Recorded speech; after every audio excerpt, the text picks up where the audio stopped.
Many of us fear darkness and we fear the unknown. And right now in history, there's great uncertainty at this moment. And so we are residing within the unknown, within the darkness. What we want to be able to do is to sit with that, because as we sit with that, we make it known. We make the unknown known. You're listening to Find the Good News, Episode 89, The Gathering Fire, a Beacon Series conversation featuring Diana Rowan, author of The Bright Way, 5 Steps to Freeing the Creative Within, from New World Library. Find the Good News is produced by Parker Brand Creative Services, a branding agency that thinks sideways, pushes forward, and gets your brand up. See what else we do at parkerbrandup.com.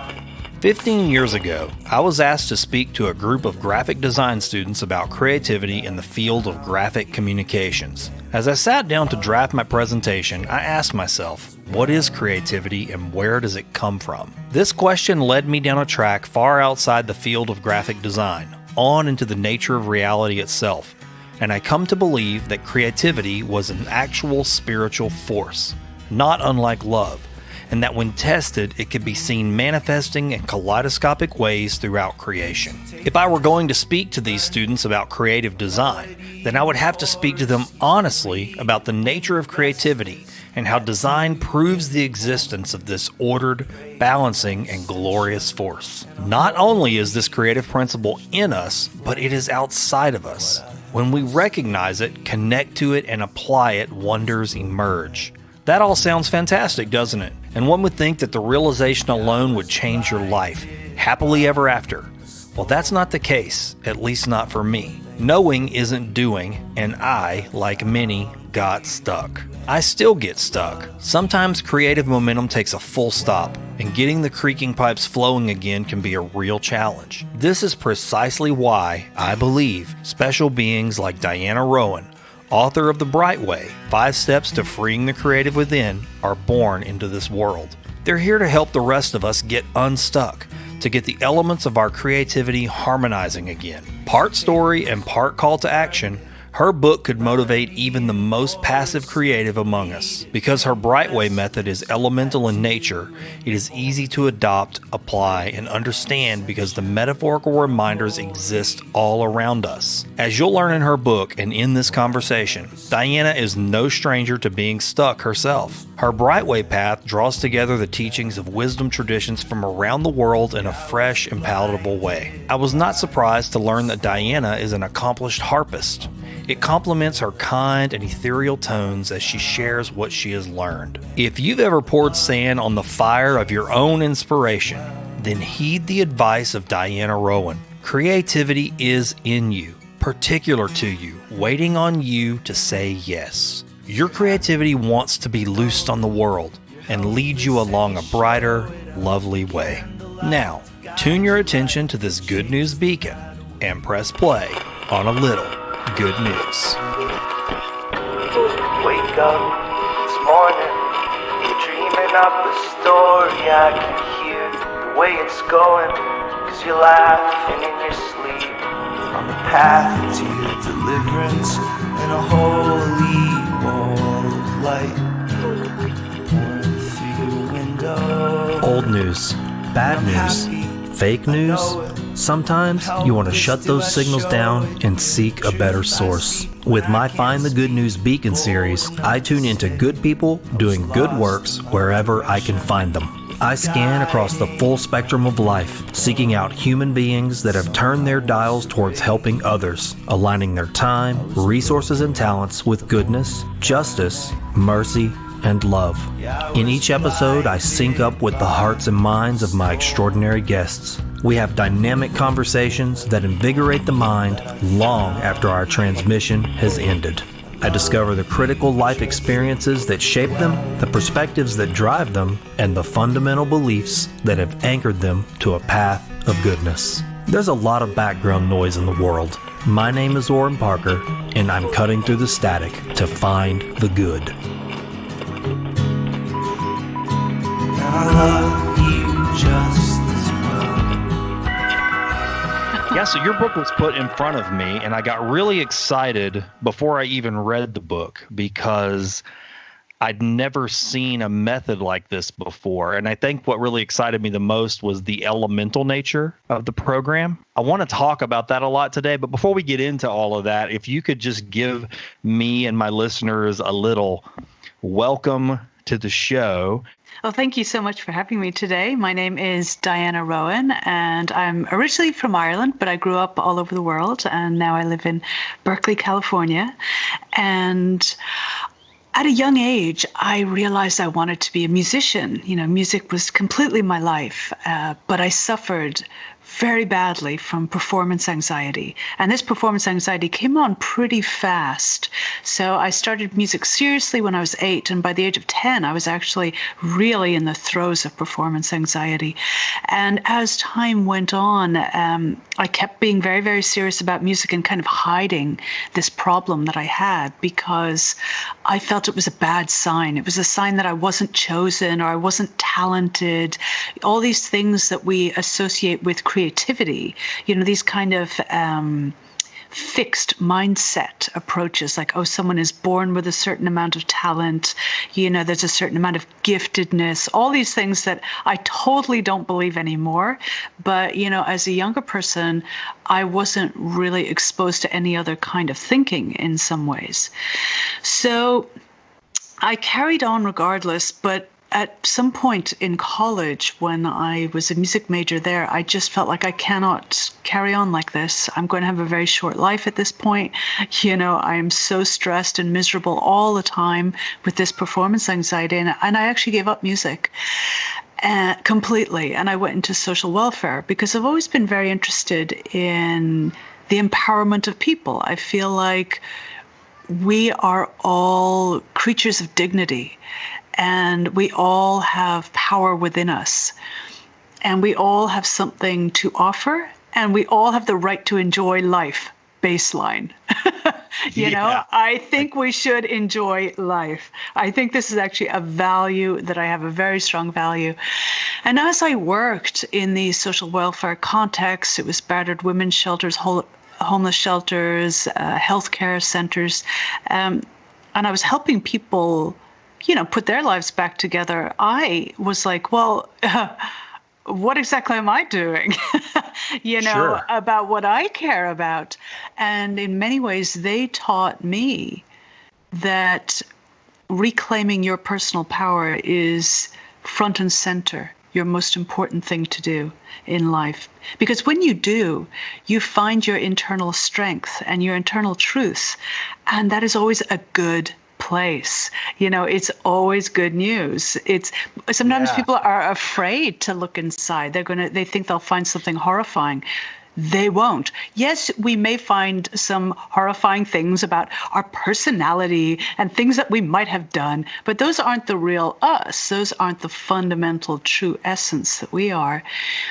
And as time went on, I came to realize that creativity is one of the very best ways to reclaim your personal power and get to know your true self. And it's something we all have the capacity to do. So I love this. I love this topic. And in a roundabout way, I think I've talked about this with a lot of guests, but I never really have read a work like yours that really convalesced everything together. So you're talking about creativity, and I've always had this sense that creativity is a lot like love. I consider love a force, you know, just like anything else in the universe. Like we scientifically can think of forces, but I've always felt that love was a force. But I had this sense that creativity is like that as well. It is a force, and it's in us. It's not just, oh, I'm creative, like in a really frivolous or simple way, or maybe it is simple sometimes, but it's it's in our cells. It's in us. We're created to create. We're a part of that process. And I guess in your book, let me get back to the book there for a second. I love the beginning of the book because you kind of get into that story about yourself. And I'm always fascinated with stories like that. because I find that there's these sort of high notes that seem to match other people's stories. You talk about in your book darkness being your friend, right? And I got really sucked into that part because I kind of went through something like that about 20 or so years ago. And that's a hard thing to explain, that the hard, dark, maybe even gloomy place is actually the thing that led you to the light.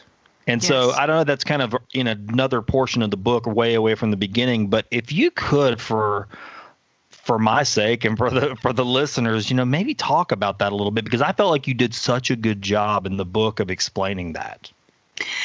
Yeah, thank you. And just to also go to your point about creativity and love, I mean, I do feel that creativity is the expression of love. It is the expression of connection.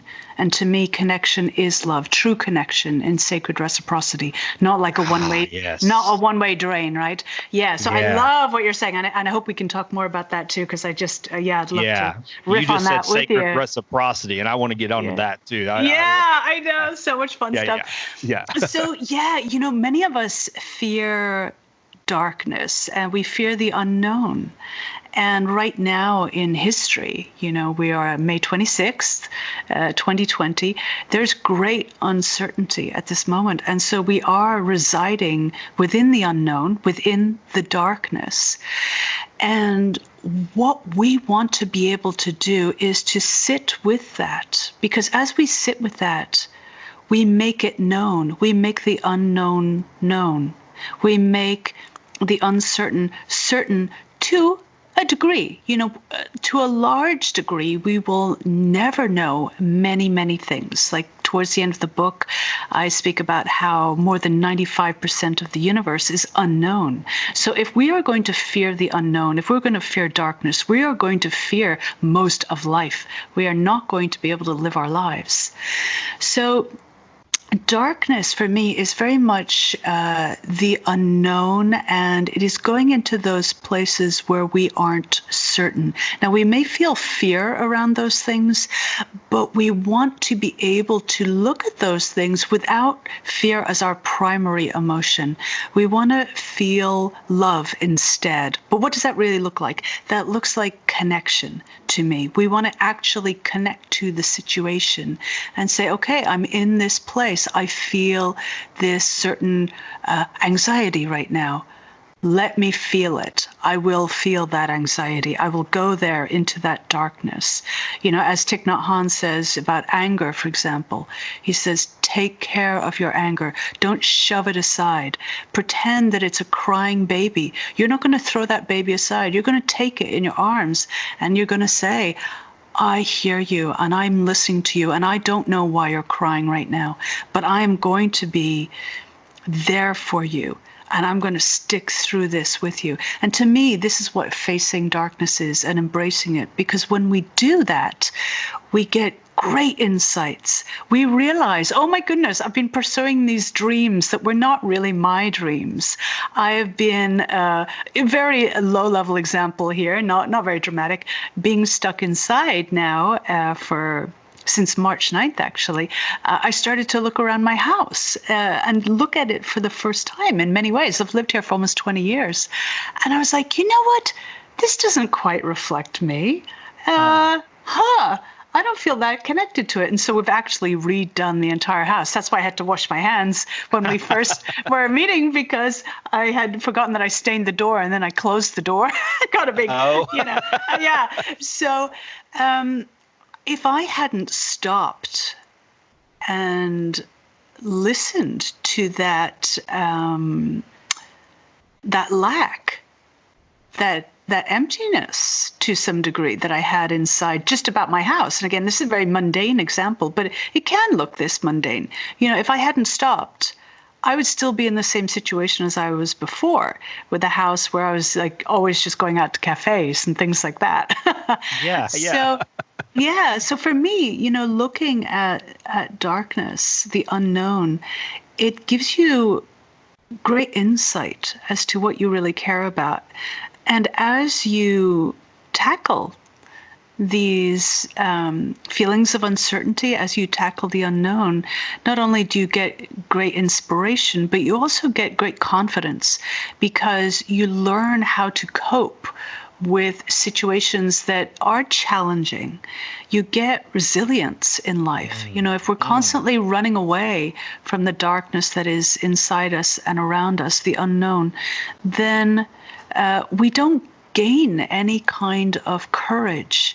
Where we actually reinforce that fear, ironically, that had been riding so high in our culture for so long. And I feel now people are actually finding great strength within themselves because push has come to shove finally, and they're like, okay, actually, I'm still standing. Actually, I've got many more resources inside me than I thought I ever did. Yeah, well, speaking of resources, that jars my mind on the part of your book where you talked about looking for your allies. I really enjoyed that because that's something, in a way, I can honestly connect this work, this podcast, to everything you're writing in that book. And in fact, it's motivating me to think about what I want from this in a different way, because I've suffered from some of the same things that you outlined. It's kind of where I was going with, there's these high notes where you go, oh, I can connect to that, even though our gifts may have not been the exact same. I went through a lot of the same things. I've talked about with many guests on this show at length my crippling social anxiety, which is a very odd thing. People think, oh, well, you're on the show. It's 100 episodes deep. You don't have social anxiety. I'm going, no, that's not true at all. I mean, I had crippling social anxiety. And to be honest, I mean, sometimes even still, stepping out front is a difficult thing because, as you talk about in your book, all the markers are there. Fear is definitely a big one. It becomes sort of this consuming note that's all you can hear that tells you how you're not going to do good at this. You're not going to say the right thing. You're not going to ask the right question. And ultimately, at the heart of it all I ever really want to do is have a healthy conversation filled with curiosity and wonder and help other people find that same thing. It's very simple, right? On the surface. I think it's simple on the surface, and I actually think it's simple on the deepest level as well. I feel like everything really does boil down to very much the same thing. Everything boils down to connection, that we want to make genuine connections to ourselves, to others, to our world at large. And how we choose to do it, those will be changes of detail, but those are just changes of detail. For the system that I speak about in the book, it applies even to running your business. It does not mean playing the harp or painting paintings. Fundamentally, there are universal needs that we all have. And I believe that when we express those needs, we feel connected and therefore fulfilled. So I think, it always does come back to connection. And yes, there will be little moments where we, experience maybe even a severe anxiety about something. Sure.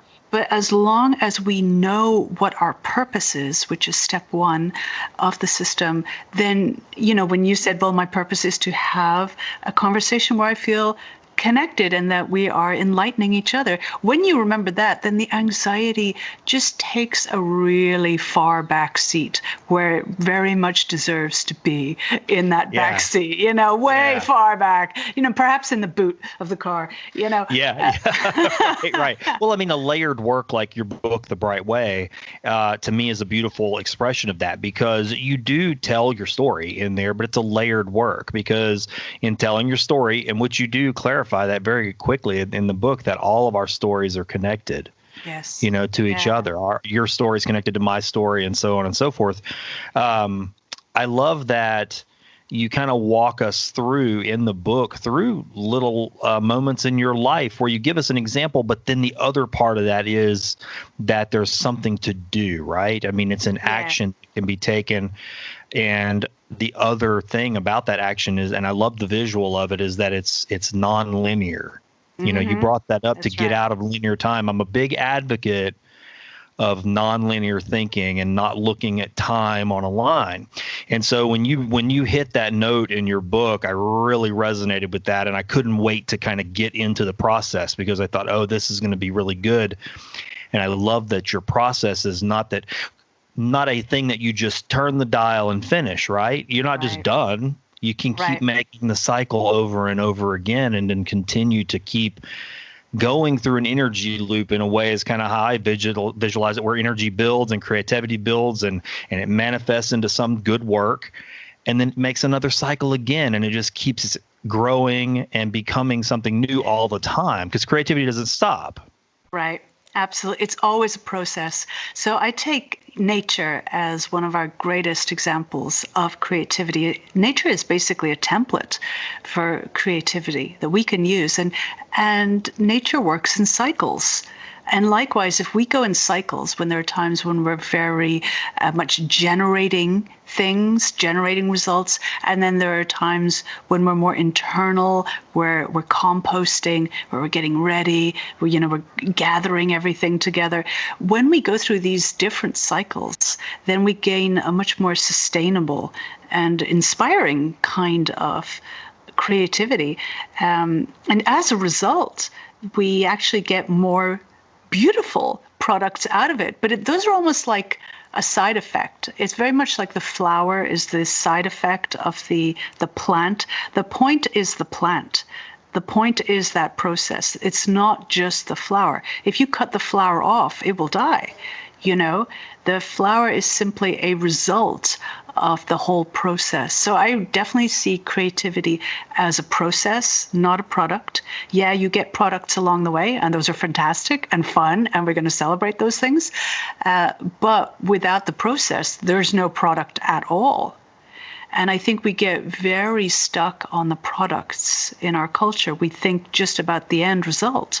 Mm-hmm. And not only is that exhausting because you're not happy until you get to that result, but you're not really there for the process. You're not giving your all because you're not really present for that process. So for me, this is what spiral learning, spiral creating is. And just to speak a little bit about what you mentioned about the stories, there's a great phrase called "in the specific is the universal."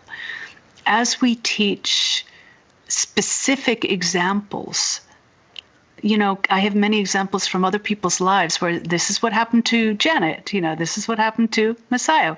And the more specific I am, the more successful it is, because even though we may be in a completely different field than those people, there's something magical about the specific. We feel like, oh, this is a real person, a real experience, and I trust it. I feel connected to that.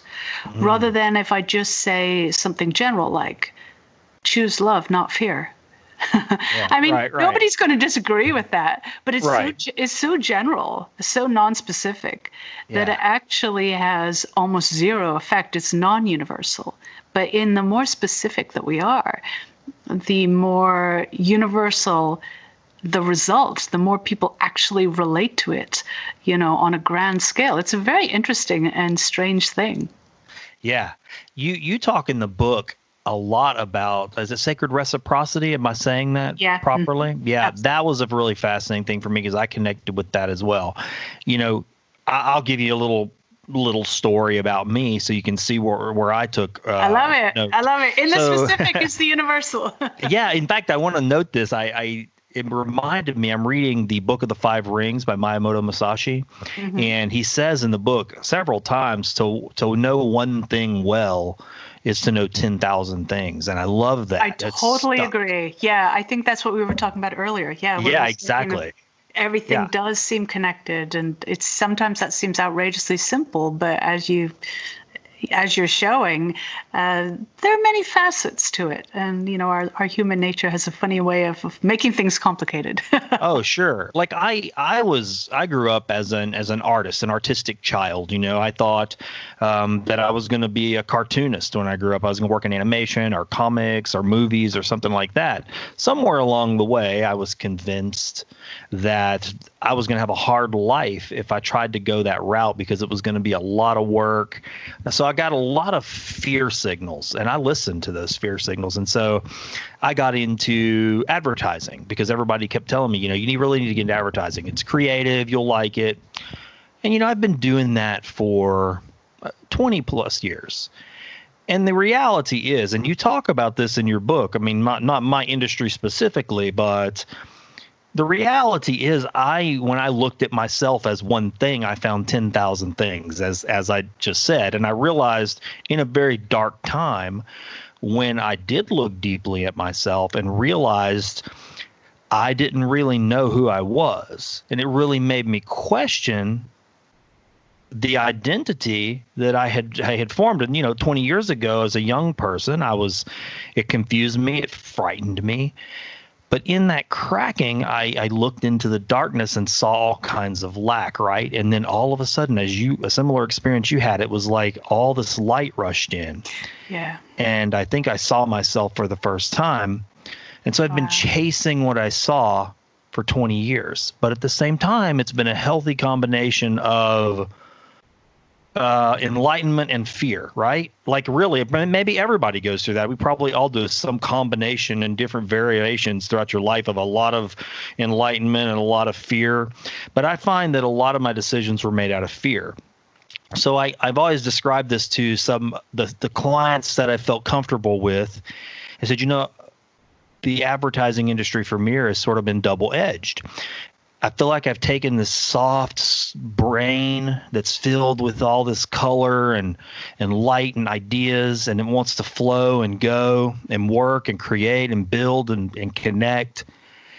And then I'm trying to shove that into a carburetor and make a car run. Do you know what I mean? And it doesn't, and it will run, but it doesn't run forever, right? And so I guess in the last 3 years of my life, I've been reflecting on that, and I'm realizing that how many decisions I've made out of fear.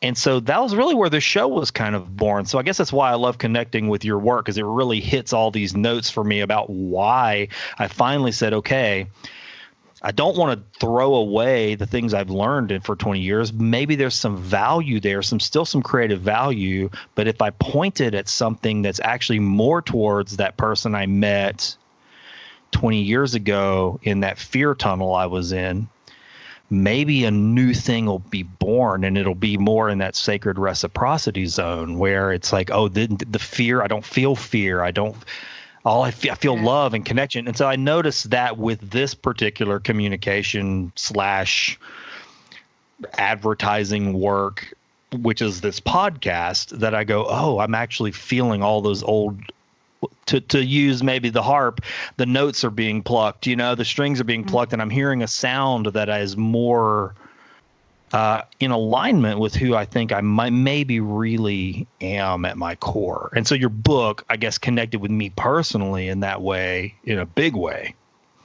Thank you. Wow, I'm so pleased to hear that. Yeah, it's amazing when people connect to themselves, what they know, what they find out. That people do know what they want, I believe.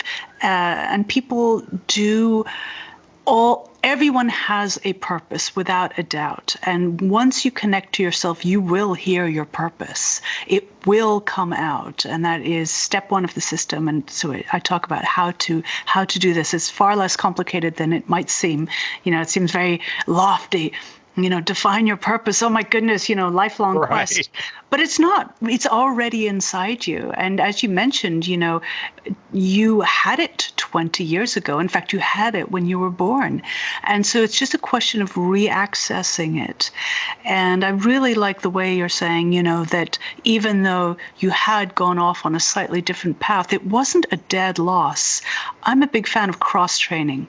And I think a lot of the skills that we have built, even if they aren't technically part of the thing that we have the most passion for, they will absolutely pertain to it one way or another. It's not a waste of time. I think what you've done in the past is not a waste of time. I think sometimes people fear tapping into, their true selves and their true purpose because they're like, it might invalidate everything I've done in my life prior to this. Right. That is not going to happen. You may radically change direction, it's true, but for everything that you know about what you've done in the past, you can use it. I mean, look at Steve Jobs. He was like a calligrapher or something. It was the idea of really paying attention to fonts that really gave him a whole different vision of what computers would look like and how they would feel. And now I'm speaking to you on a MacBook, and I got my little iPhone here. I mean, calligraphy turned out to be a really great thing, although it was not what he eventually ended up doing.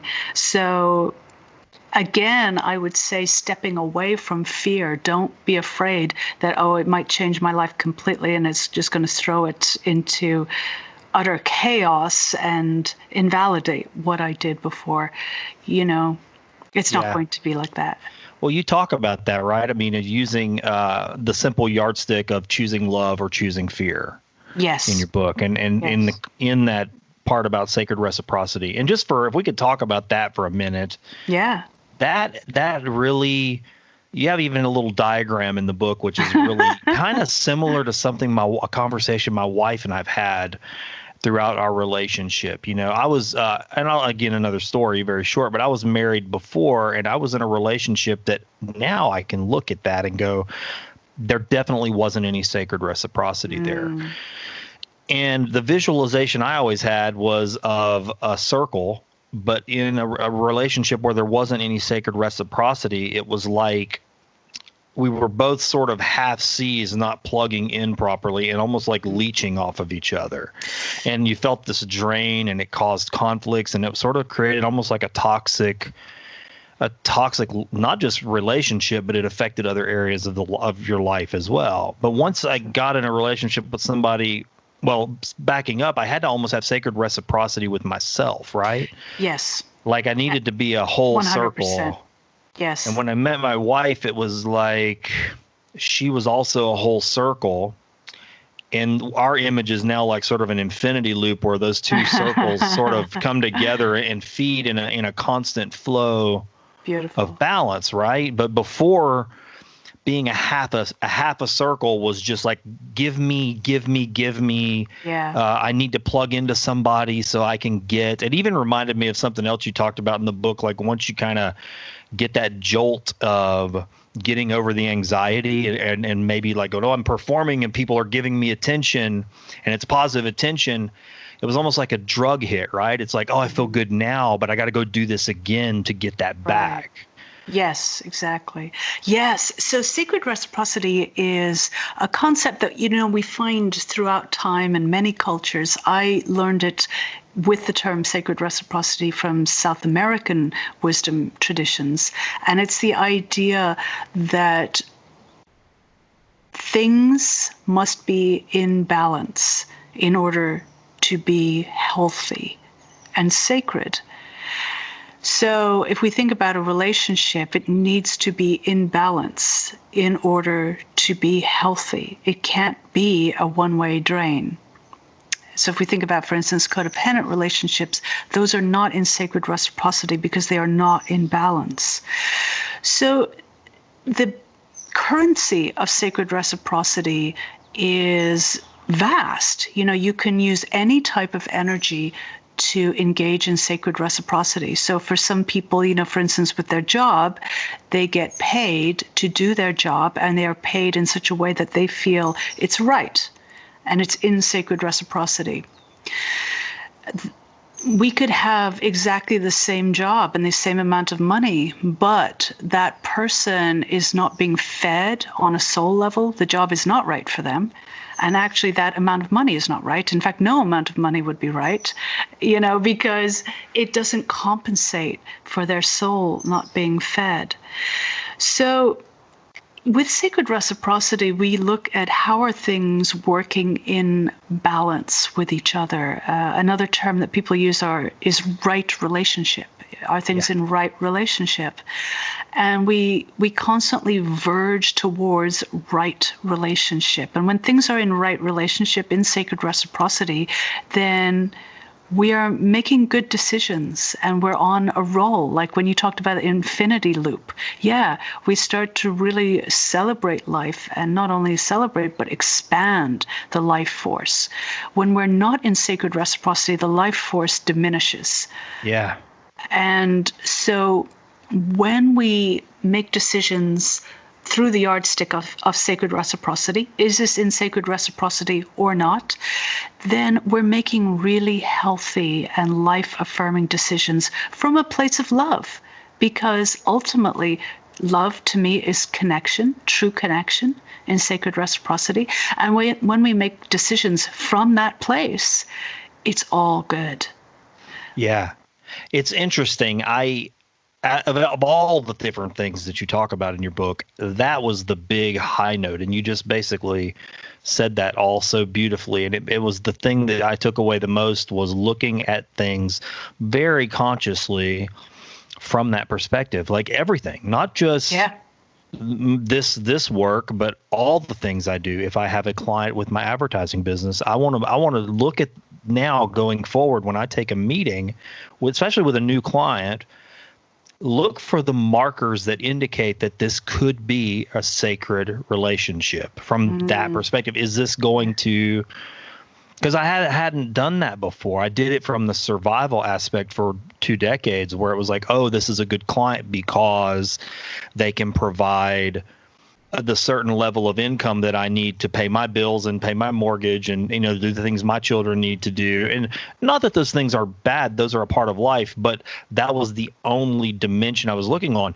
There was a level of frustration that I could feel building, and I couldn't put my finger on what it was. And I realized that now, especially after reading this book, that was what was missing for me. It's like, it was just very sterilized creative work. It wasn't in the right with the right attitude, or I was not adding those other purposes in there. I wasn't going, okay, great, it's going to provide survival resources, but is it going to generate love? And is it going to invigorate me to want to create more, even for that client? Is it going to make me love what they do and love them? And I realize I'm looking for that. That's what I want. Right. Yes. So to me, this is high creativity. You are really, really connecting with your client. You're connecting with what you're doing. I mean, can you imagine if all advertising campaigns were coming from that place? Oh, I know, right? And you do see works like that. You do. You get emotional. It's beautiful. You're drawn to act, right? Yeah. Yeah. I mean, one of my friends, Cassandra, in my early days of when I, had to market some of my courses, and I was like, oh, marketing, I don't know what to say. Oh my God. And she's like, marketing is telling people about something that will make their lives better. At the very least, it's a form of politeness. Yeah. But it's so much more than that. It actually can be a great form of connection. And so, wow, that's just so exciting to hear. And it's interesting because you end up with a better result. You actually a better relationship with your clients, better campaigns. I would wager better results in the marketplace as well. And we all start to live in a world that we want to live in. I mean, a lot of why I wrote this book is that I want to see a world where everybody feels like they're living their purpose, whatever that happens to be. It doesn't have to be anything grand at all. It's not about achievement or competition. No, it's about really just living from that that place of trueness to yourself. I mean, I think we all know people who are not famous and, don't have a whole bunch of credentials, and you just love being around that person because they know who they are, and they are like, they radiate love. And you love being around them. And they don't necessarily in this lifetime care to be well known or anything like that. That's not part of their mission at all. It doesn't matter. You love them because of the energy that they radiate. And, they become like a role model in many ways. And I'm happy, I know it. I'm helpless. Sorry for interrupting the conversation, but I have something I need to tell you about. You may or may not know this, but this podcast is produced in the city of Sulphur, Louisiana, one of the sister cities that make up Southwest Louisiana. All of my childhood memories are wrapped up in the city of Sulphur. It's my home, and it's been a good home for most of my life. There is a growing diversity of unique businesses, services, and events in Sulphur, each with a rich and colorful story to tell about their particular place in this little jewel on the west side of the Calcasieu River. My mission is to promote good news, to put a positive signal out in the world. That's why my team at Parker Brand Creative Services has created the new brand, Sulphur Today. Here's how it works. Post your Sulphur event, service, photos, videos, or information using the hashtag Sulphur Today. That's it. My team and I will scan and curate those posts through the social media platforms we've put in place. Before you make your post, just type hashtag, that's a £sign for the folks that don't know what a hashtag is, and the words Sulphur Today with no space. My team at Parker Brand is monitoring this tag right now, and they're ready to create positive digital curb appeal for our city by sharing all the very best Sulphur has to offer through the Sulphur Today social media pages. As the Sulphur Today project grows, we will be scheduling interviews and video sessions with businesses, events, and services so they can tell their story of Sulphur Today in a series of ongoing micro-documentaries. Look for the eye-catching Sulphur Today sign when you're out and about. And be ready, we may be stopping by to visit you for a photo op. And don't forget to stop by the Parker Brand Creative Services studio in Sulphur to grab a Sulphur Today decal for your vehicle or business. We want people visiting our area to know that they can find all the wonderful things we have to offer with ease and be a part of our history by utilizing the Sulphur Today pages or by searching the Sulphur Today hashtag. Do you want to help us tell the story of Sulphur Today? Here's what I need you to do right now. Visit and like the Facebook page at facebook.com/Sulphur Today. And be sure to share positive Sulphur information and post often using the hashtag Sulphur Today. Now, back to Find the Good News. I love you just as well. You talked right at the beginning about grounding yourself, and you described something that I actually love to do. It's one of my favorite things is to take my shoes off and put my feet in the soil or the sand or wherever I'm at and just try to really become conscious of the sensations that I'm feeling in my feet. And on one level, that's great. It's nice to be aware of that. But the other thing is the grounding that it does, like connecting you to your place on earth and seeing it almost makes me feel more a part of the whole schema of everything, right? Like that spiral Absolutely. You mentioned. I feel like I'm just I rose up out of the earth and I'm just one expression of creativity and we're all that. And it makes everything look beautiful. So I don't know, can you talk maybe Yes. about that a little bit? Definitely, yes. When I used to hear about grounding, I was taking it quite literally, as in, standing on the ground or feeling more kind of earthy. And I'm a triple Aquarius, so I tend to be very airy, and I've got quite a bit of water as well. But I came to realize that it's actually, sorry, my neighbor's driving away. I came to realize that it is actually about connection, which is exactly what you said. When you stand on the earth or perhaps put your hands in the earth, you feel that reconnection to the earth from which we've come, from which our bodies have come, and the unconditional love that the earth has for us. I mean, we walk out on the ground and we know it's going to be there. Yeah. Even if there's an earthquake, so I live in the Bay Area where there's lots of earthquakes, still most of the ground is there. Even if it moves sometimes, it's still there. We can count on it.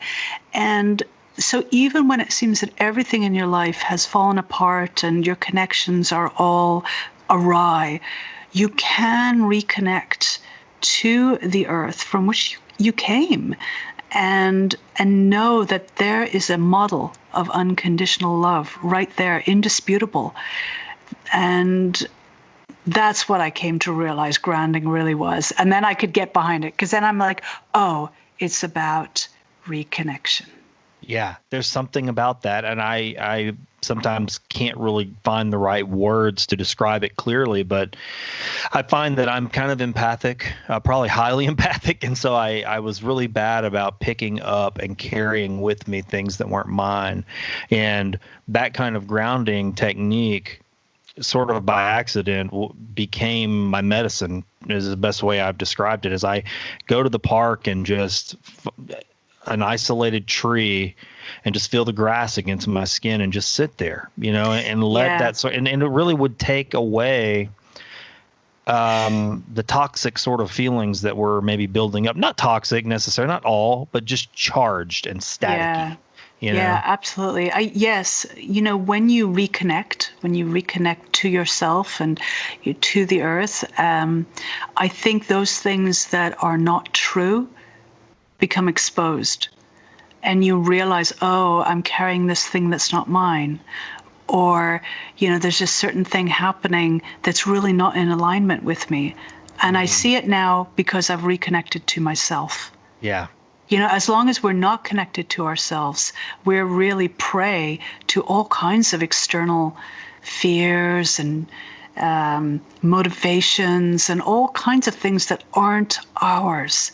But once we reconnect to ourselves, all kinds of truths start spilling out. Many connections illuminate that are very beautiful, but also disconnections, the light shines on them as well. And we realize, oh, this is not mine. Yeah, that's beautiful. And it's true. I mean, that just, again, it kind of gets into the darkness and the light, where you see that lack, or you see where, for me, I've always kind of thought of them as broken wires, or wires that are dangling and like sparking off of each other. And it's like, this isn't a good connection. There's a connection, but it's just not good and healthy. And if you touch it, it maybe could hurt you. It's like I don't know, just a broken or frayed wire. Yeah, you're talking about elements and the earth, and I think that might be a good segue to. I want people to read your book, because you can get a lot from having a conversation like this, but the book is really worth the time to really dive into. But that was really what fascinated me the most, actually. I didn't know what I was going to get into, and there was so much in there. But that was the initial fascination. I'd never heard this before, or someone utilizing the elements as a part of the process, right?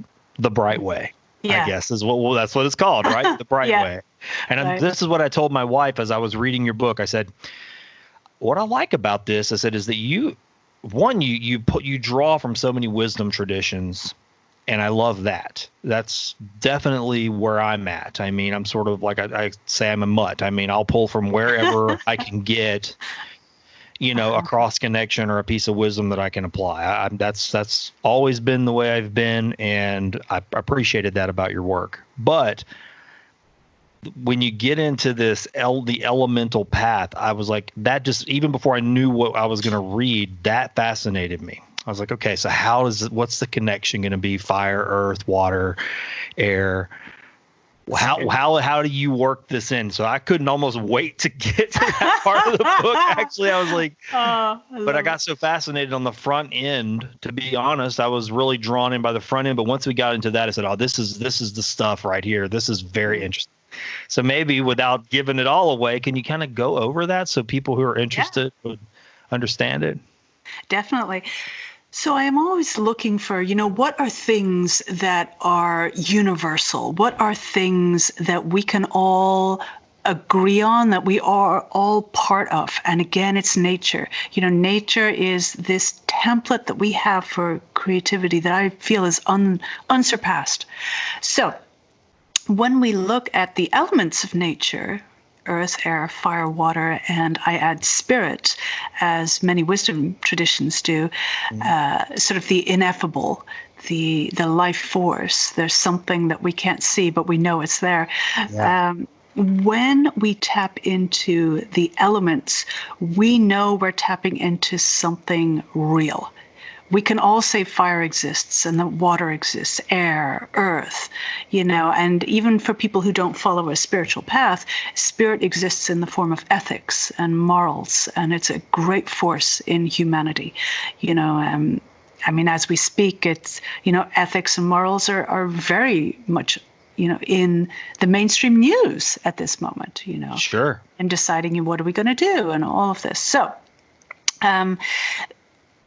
nature is indisputable, it's a fact. So I knew that by using nature and using the elements to highlight our creativity, to support our creativity, I knew I would be on solid ground. And also going back to the wisdom traditions, if we look at for instance, Celtic mythology and ancient Celtic religions, they very much were bringing in the elements. We look at Chinese medicine, Ayurvedic medicine, they're bringing in the same elements. We take a look at the ancient Greeks, the philosophers had different debates, like there was a camp who believed everything was made out of fire, and then there was another one who believed everything was made out of water. So, these are themes that have been with us for millennia. And so I knew that by tapping into the elements, I would tap into something that was both true and universal and had a lot of resonance through time and space. Yeah, I love that. This is a subject that is sort of at play in the life of our family in various ways. One, we have a tree out front in our yard we call Mother, sort of like our shrine, I guess. And it's been there since we moved into our home, and it's become a symbol of our family, And so in her, we have Tibetan prayer flags hanging. And I always think the one you mentioned, spirit, there's the mystery flag up there. If you go fire, earth, water, wind, there's the blue flag, and the blue flag is the one that fascinates me the most, because that's the mystery flag. It's space, it's the ether, it's spirit. It's but anyway, getting back to that, there's something special about watching those flitter in the wind and really contemplating those elements and what they may mean in your life. I guess I had just never I couldn't have done what you did, I guess, the way you utilized them and connected them to specific parts of this path. And when in your book, it's so clear, because when I got to them, I said, well, okay, because, you can come up with a system and then maybe stretch a little bit to get to a point, right? I mean, you know what I'm talking about. Like, I've done that before and go, well, I want to make a thing and I want to make a system, but I'm going to have to really stretch to get to what I'm trying to do there. Maybe something doesn't quite fit with your system. It does. And the language you use to describe the whole cycle through the elements, I was like, wow, yeah, this makes sense. It does all fit.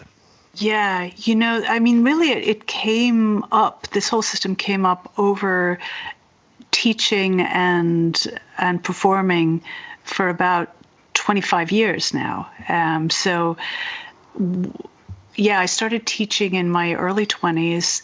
And as I was teaching, I started to notice these common themes coming out, regardless of, what age people were, or what kind of music they were playing, or what their background was.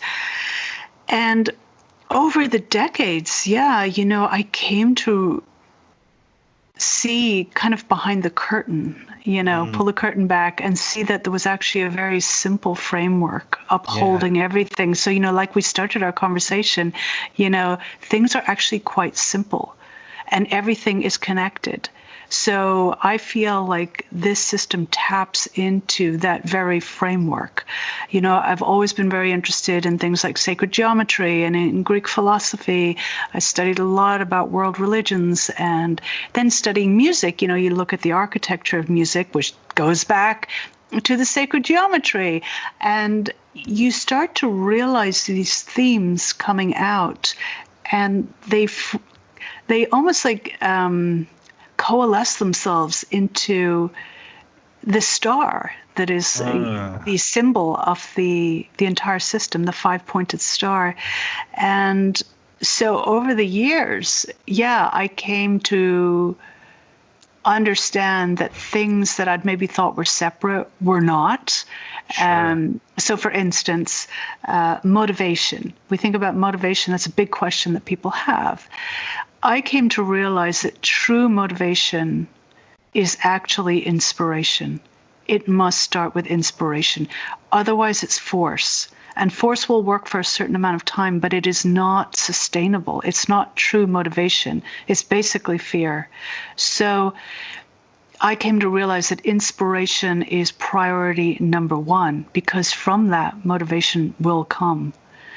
And inspiration comes from the inside out. And we can feed it with external things, that stoke our inspiration. But we actually have to feel that inspiration inside. It needs to resonate with us 100%. We can't pretend to like something or to be interested in something. That has to come from the inside out.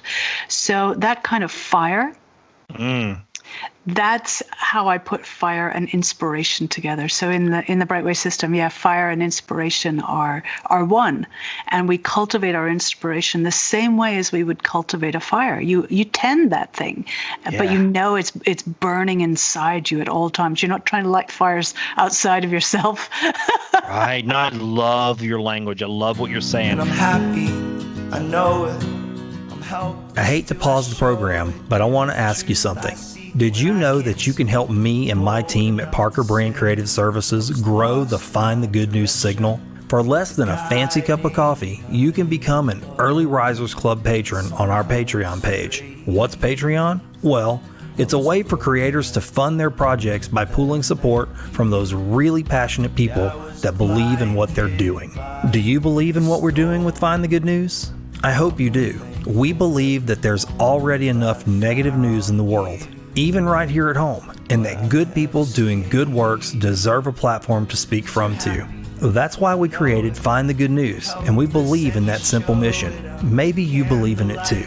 If you do believe in finding and sharing good news, then head over to our Patreon page right now or check out the link in the show description. For a commitment of $3.33 a month, you can join the Early Risers Club of Find the Good News Patreon supporters and get access to the B-Sides, a patrons-only podcast with the crew behind Find the Good News, Parker Brand Creative Services. Each time we level up, the Patreon rewards will get bigger.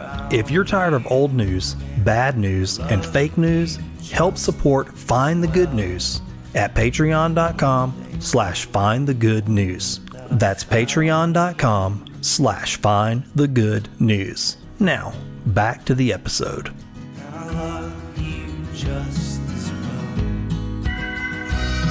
We're kind of into primitive skills here, and building fire is such a core skill to have in a primitive manner. And as you're talking, my mind, that's all I can think about is collecting the right piece of wood and spinning the spindle. And then when you do get that little piece of that little ember, then you have to cradle it, but blow on it, and feed it. And then it just combusts, and blooms into this wonderful fire. And that's inspiration. Like, I just hear you say that, and in your book, I was like, oh yeah, that's definitely what that is. It fits. I want to build a fire, I want to build a fire. And then there's the idea of fire too. We gather around the light and we are drawn to sit around a fire together. It creates community and safety. And you talk about community, in fact, in your book as a part of this, right? It's a part of the elemental cycle. It is. I put community and spirit together because community is that ineffable quality that makes everything come to life. We need community. It is the thing that gives us spirit. It gives us hope. It's the life force.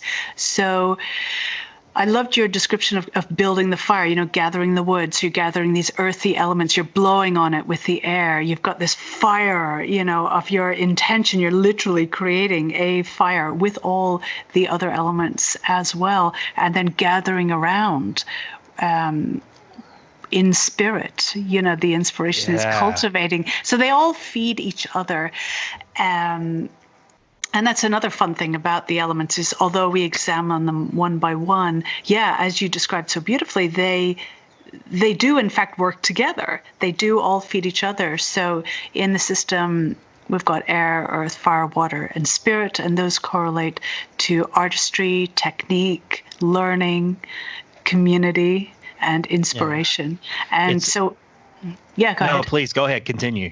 Well, just to go to the community part, one thing that I came to realize over a lot of my teaching, and especially internet teaching, which I've done for quite a long time now,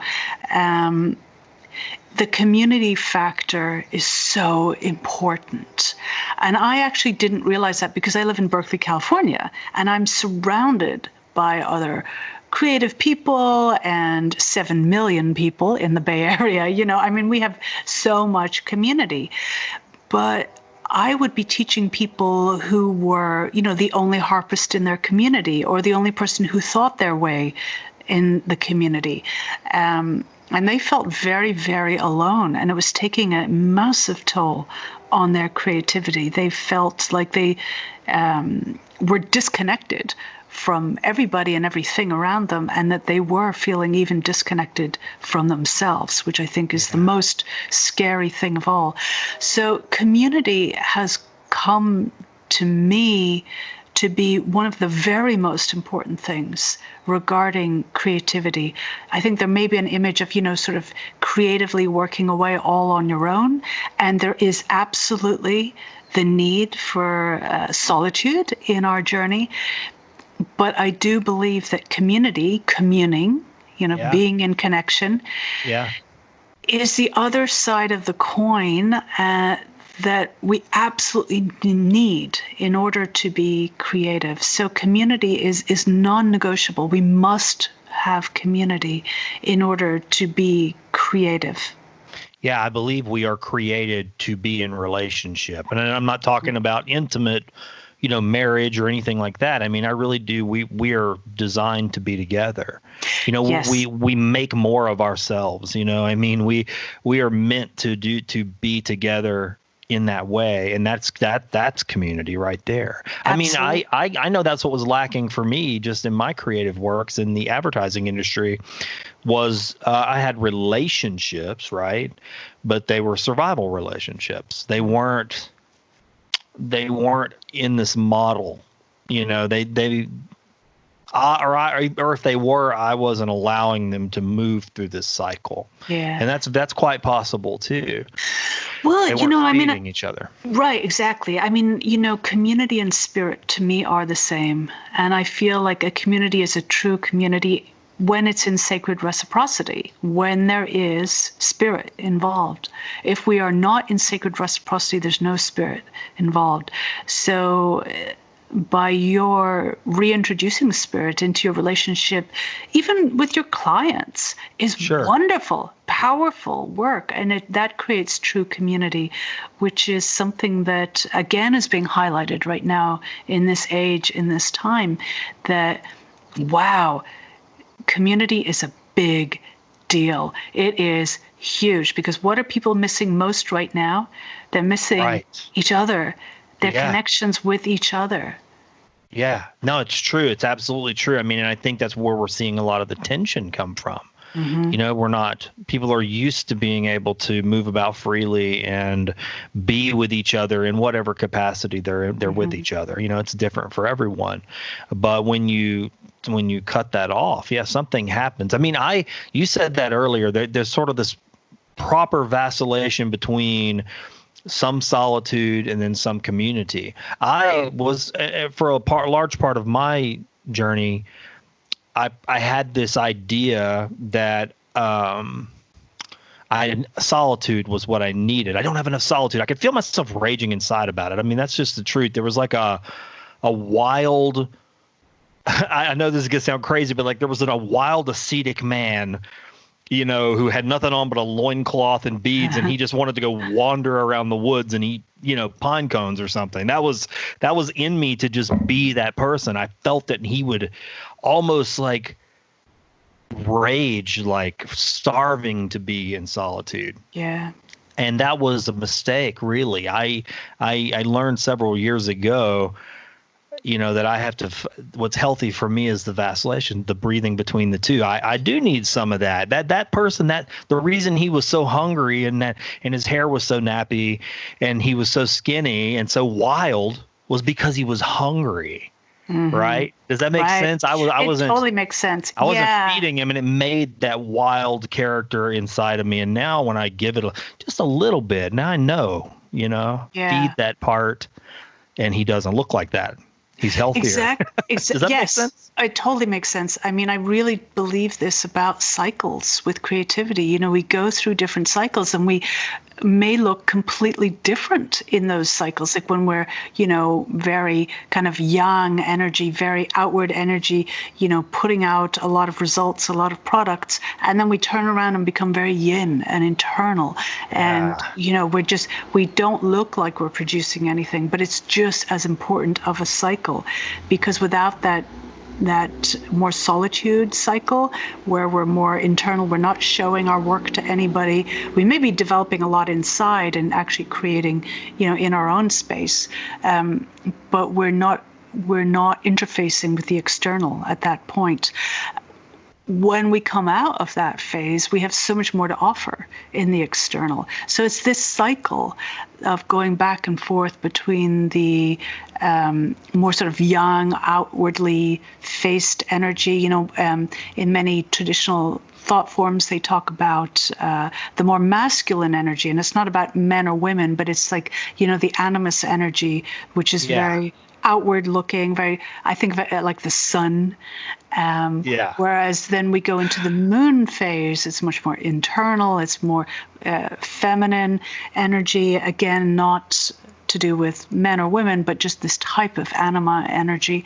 So I think really making friends with the yin side, the more feminine side, has been the struggle in our culture. There's been a real obsession with trying to burn all the time like the sun and create all the time. And what happens? People burn out. Man, you are right on about that. I mean, you touched on that several different ways in your book, but I resonated with all of that because I kind of have a rage against the machine personality in that regard, because I feel it. It's like a wheel, and I mean, I've been plugged into that wheel through the advertising industry, and pulling yourself out of that wheel, it's like you find there's just these little fibers still connected to it, and it wants to pull you back in if you can get every little strand, because it's a 24-hour world now, but it's 24 hours of sun, just as you described, and it feels more like we're always on. We're always supposed to respond. We're always supposed to be doing something. We're always supposed to be going. We're supposed to have information, just pouring in at all times. Nature is not like that. No. It doesn't do that. It ends up like a desert. Sure. Like a desert. Right. That's what's going to happen to us. So I think it's been an incredible reset at this moment where everybody was forced to slow down, and I know they were forced. It wasn't the choice, but, you have to hand it to Mother Nature and say, wow, this was a pretty amazing way to bring this lesson to us, where we are slowing down. And many people that I'm speaking to are saying, you know what, there are many things that I've learned during this time that I'm enjoying. And I don't know if I will go back to how I was before. As driven. Yeah. Yeah, I feel it myself. I mean, and honestly, even connecting with a work like yours at the right time. I mean, it was a good time to read that because I was already sort of in a cycle that maybe I wasn't really fully aware of, but I knew something was changing. And at whatever pace that change is taking place, your work came along at the right time, because I was like, I could definitely use something like this. Now I can sort of sync up with that. And it gives me a little more of a intentional method versus just falling into it and trying to discover it without a path. So I think it's good for people that are, having those feelings right now. I think it would be, I told my wife this exact thing. I said, this is a great book to read right now. Like right now, Thank you. Right now. Yeah. I've found in general, it's quite easy to inspire people. It's easy to get people excited about things and to consider, what ways might I want to change my life to be more in alignment with myself? But how do you actually do it? Right. What are the action steps you're going to take? And so I believe that in order to manifest anything in this world, we need to bring together magic, which is definitely things like the inspiration and joy, and skill. We need the practical side. We need the boots on the ground. How do I actually woodshed this thing? How do I make this thing happen in real life? And so that's why I wanted the book to be also very action focused. So it's not just something that would inspire people, but then they would put it down and then almost feel deflated because they didn't know what to do next. It does give you a lot of options of what to do in a very open way, but also a very direct way. So it's not like a bunch of rules, but it's definitely a method. There are definitely guidelines. Yeah. It's something you can go put into practice and put to the test. I liked that feeling I got about it. I can go put this into my life, apply it, and it's something to do. It's right action, and wherever you're at in your life. I mean, I felt like it was just a healthy perspective all around. I mean, you cover a lot in the book, so that was good. It wasn't just like a prescription or a workbook. It was there's a lot of wisdom in that book that goes along with getting to the actionable part of it. So. Yeah. Well, talking about community, I mean, I've taught this system to hundreds of people at this point, and they have all affected me, because I taught them personally. I was involved in their process many times for years and years, sometimes more than a decade. And as I watched them go through their process, they taught me, So the book really is a community effort in many ways. Not to mention that I'm drawing, on the wisdom of the past and, of course, nature, So it's like this giant collaboration that makes it very easy for me to talk about it because I don't feel like I'm tooting my own horn. I don't feel like I own this thing in many ways. I feel like this is a way of describing things that are very, very universal. And yes, I'm describing them in such a way that they are easy to understand today. Like sometimes we read these philosophical texts and it's like, what are they saying? I can't quite understand. They're just hard. This is very modern and very, very accessible. I really wanted that. My dream was I want to talk to that single mother with 2 kids and 2 jobs who feels like she has this creativity within her, but she just has no time to express it. It's like if I can talk to her, I could talk to anybody. I definitely, I will tell you this from my perspective. That is exactly what I think comes through in this book. Thank you. Absolutely. So much. Oh, totally. Makes me want to cry. It's the truth. I mean, I hadn't talked to you yet, and again, my little bit of anxiety. I'm like, what's it going to be like? How is she going to be? You absolutely have a lovely presentation. It comes through even through the microphone and just through the screen. I mean, time and space are irrelevant because you really do. You have a comforting nature, and a very clear delivery, soothing presence, and you add that to the work that you're doing with the book and this course. I don't know. I can see how you probably helped a lot of people. I really can. I can see that. Thank you. And it's very much been in sacred reciprocity, as I was helping them, they were helping me. They were teaching me, sharing their process honestly, and I would learn and modify based on what I learned from them. And so I feel like I got this incredible opportunity to be privy to many of the most intimate parts of people's lives and many people's lives. So, yeah, the book is definitely, you can feel them and you can hear many of them in the book. I do quote quite a few people in there. Yeah, their wisdom shines through and makes it so much stronger of a piece. Because I really didn't want it to be, oh, this is Diana Rowan's take on the world. I did not want right. that. I wanted something much more timeless. Yeah, it felt that way. Totally. Yeah. That's a good way to put that. You never know what you're gonna experience with any new book or new work. And I'm a avid reader. I read a lot of things across the whole spectrum, mostly from wisdom traditions or self-help or spiritual books or religion, whatever it may be. I that's my category, and so I didn't know what to expect, but it was refreshing. Honestly, you traverse a lot of territory. And it's exactly as you said. Never once did I feel like you were trying in this book to sometimes let me say it like this. Sometimes I read a book and I go, oh, okay, this is another worldview that I kind of have to go put to the test.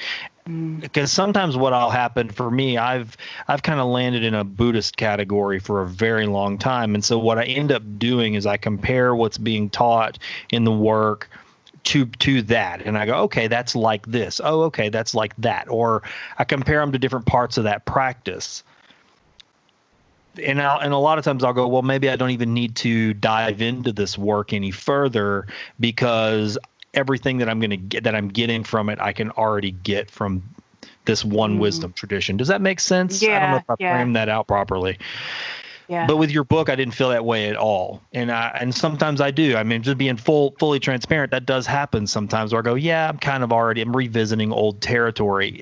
You package things in a certain way to where I almost felt like, wait a second, I actually do want to do this. I do want to take, even though you did cover, you mentioned some things from the Buddhist tradition and other traditions as well, but it was done in such a way to where I don't know, it was almost like it was in support of it.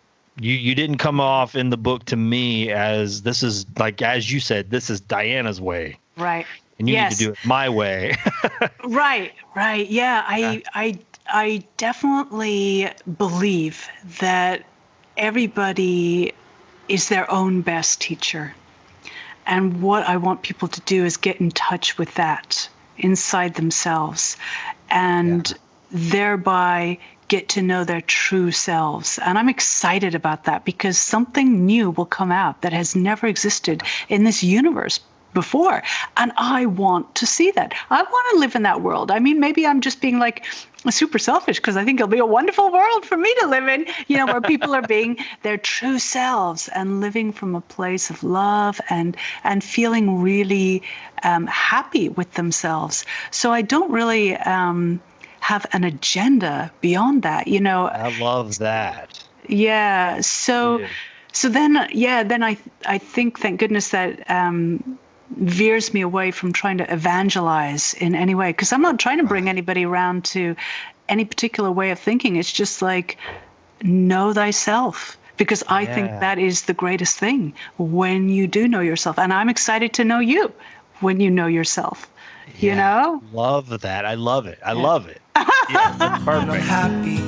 I know it. This episode's Fishing for Goodies Fishbowl sponsor is Brimstone Museum and Henning Cultural Center in Sulphur, Louisiana. I don't know what you look for when you travel, but one of the things I look for when I'm putting together my itinerary is a unique museum or gallery in the city I'm traveling to.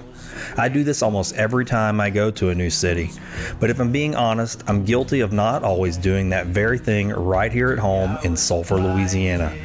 That's really a shame, because we have one of the most interesting, historically relevant, and culturally rich corners in any city in the country about 2 minutes from where I'm sitting right now. I'm talking about the Brimstone Museum and Henning Cultural Center. Have you ever really thought about why our city is named Sulphur? They've got a permanent exhibit on the history of the sulfur industry that answers that simple question and more. You really get a full scope of just how important the sulfur mining industry was to the development of Southwest Louisiana and the impact it had on the rest of the world. Yes, the rest of the world. On the same property, right next door to the museum, is the Henning Cultural Center, presenting some of the most interesting, modern, and culturally relevant local art shows I've ever seen. My dear friend Tom Trahan and the Brimstone Historical Society have really worked hard to give us this treasure, and it's a multifaceted jewel that I plan to take advantage of more often. You don't have to wonder what their hours are, or how to get there, or what shows are coming up. Just go to brimstonemuseum.org like I did, and subscribe to their mailing list right there on the homepage. That's brimstonemuseum.org. Tom will make sure you start getting the announcements for each and every new show at the gallery. But you don't have to wait for the mail to arrive to enjoy this historical local treasure. You don't have to be guilty, like me, of overlooking a local wonder that conveniently sits next to the Grove, one of the most beautiful walking parks in Southwest Louisiana. Drop in and say hi to Tom for me. Tour the museum and center, and make sure to tell Tom that you heard about Brimstone Museum on Find the Good News. Now, let's take that dive in the fishbowl. So I don't know if you had time to listen to this show or not, but at the end of the show, we do this part where I pull out this crazy looking fishbowl right here. Yeah. And there's like 400 questions inside of it. And Okay. I will draw 3 questions, and All then right. we'll talk about them. This has been something we started, I think, like the 3rd episode of the show. The short version is I had these high ideas that I had all these really great questions that I was going to ask every guest, and I had this real rigid idea of what these conversations were going to go like. And what I realized very quickly after 2 or 3 of my talks is that we're just going to talk and go all over the place. I don't even end up asking these questions. So we cut them up and we put them inside this fish bowl and decided that it might be better to just utilize it as a sort of random way to get a few of them into the mix. I love it. So we're just going to trust the universe for a minute and see what we get. So your first question that came out. Oh, this is interesting. Okay, well, I'll be curious to hear what you say. Products that you've purchased that you didn't really like. Oh, you know what I got? I got one of those things that hold up your camera and Yeah. you can walk around and talk. Yeah. And it didn't quite fit my camera. So it was always, I had to do this kind of jerry-rig thing. And it was just such an intense hassle that I ended up never using the thing. And I keep trying to get rid of it. I put it out on my desk. I'm like, I need to sell this or give it away or something. I'm like, who would want this anyway? You know? So, so I definitely, not happy with that thing at all. And Do you do a lot of that, like where you talk to the camera and hold it and walk and things like that? I don't. I do a lot of talking to the camera, but I'm always sitting still. And I Yeah. have the idea that, oh, it'd be so great to walk around and, talk. And somehow I never, ever do it. Yeah, I just don't get the urge to do it. I don't mind taking a photo here and there, but when I'm walking around, I just want to live my life. I don't want to think, oh, how is this going to be looking for the external, viewer and all of the, I don't know. Yeah, I feel your pain on that one because I have a similar experience. For a while I was doing these, I called them journal episodes, where I would just go and do a solo episode where I'd go to a space that was sacred to me and just have a reflection, and just kind of free form journal verbally. And I tried to do that walking one time and I laughed at myself because I thought, I can't think and walk at the same time, or I can't think, talk, and walk at the same time. Right. It's funny because I can walk and think and have these Yeah. thoughts that I think are so important, right? That they need to Definitely. be shared.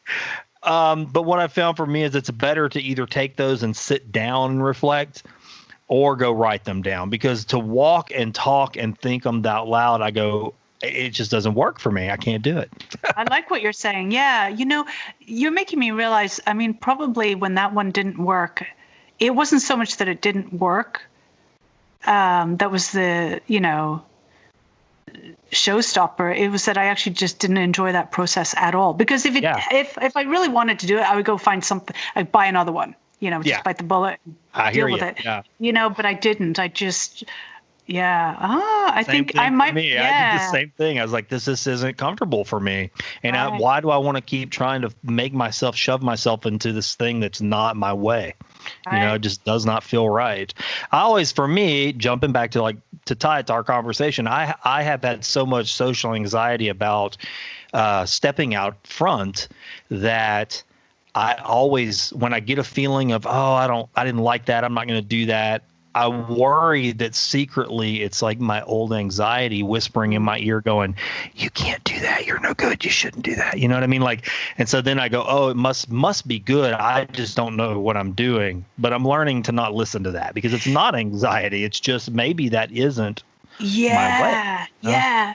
I oftentimes get questions about how do you tell the difference between something that is your intuition telling you, oh, this is not the right thing for you, or this is not in alignment with you, versus something that's kind of just a growing edge for you, something that would be a good challenge,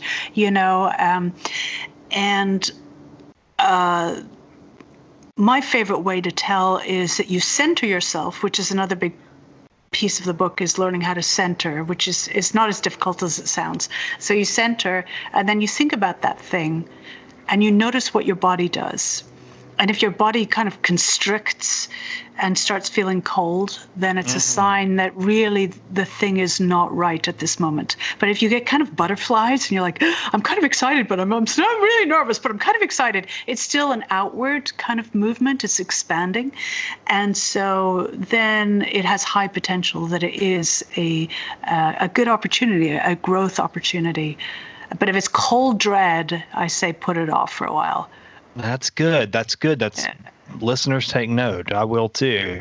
I think you're right because I could say I try to feel my way through life, and that's fairly accurate to what I feel. I can get a definite feeling when something's wrong, and so I've had that question though. Is it some sneaky seed of anxiety just trying to undermine, me wanting to step out? That's I think.